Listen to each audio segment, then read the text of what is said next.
So as a kid, I was attracted by three things: building stuff, mythologies and religions, and animals.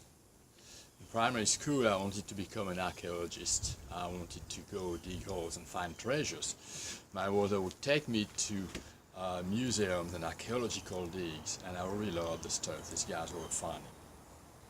Now, in the meantime, I was spending lots of my time riding my bicycles and hiking in the woods and bringing home lots of animals, trying to raise them. It did not always work very well for them, but at least I was trying. And then people told me archaeology was not going to be the best way for me to make decent money. But if I liked animals, I could become a vet. So I decided I would become a vet.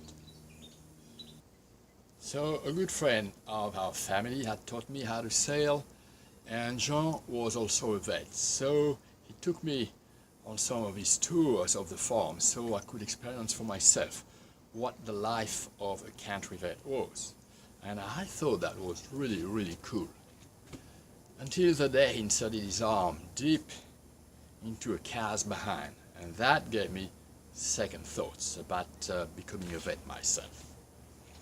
Now that same summer we had sailed to Spain, and one morning as we were heading back toward France, I heard a loud bang. I went on the deck, and there I saw that the mainstay holding the mast was gone. Our mast was holding up only through the rail within the front sail of the ship. Now this could not be fixed at sea. We had to sail back to Spain. My dad called the shipbuilder, and it was going to take 2 weeks for them to ship us a pretty expensive part so we could repair and sail back to France. Now the next morning, my dad and his friend Emile went to the village, came back in the afternoon with a replacement part. They had forged it. They found a piece of steel. They hammered the hell out of it, bent it, twisted it, poked hole through it, and finally ended up with a replacement part exactly similar to the one we needed, only much stronger. Now, I forgot to say that Dad and his friend Emile both were mechanical engineers. We left the next afternoon and we reached France 3 days later. I was extremely impressed. Now, we could have been stranded there for 2 weeks, and in one day, these guys not only figured out a solution, but they had built it. That was very cool. I didn't think much longer. I was going to become an engineer.